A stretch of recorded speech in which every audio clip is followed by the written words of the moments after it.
Hi there. We're going to be practicing this 4-beat strumming pattern, which consists of 1 quarter note followed by 3 pairs of eighth notes.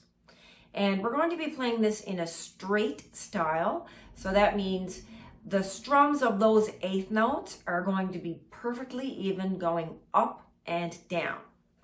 So using a C chord as an example, the strums would be down, down, up, down, up, down, up, down, down, up, down, up, down, up.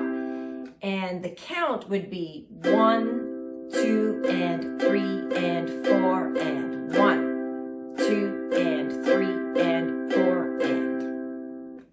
So we're going to play this together and we're going to run through some chord changes. We're going to use C, F, and G.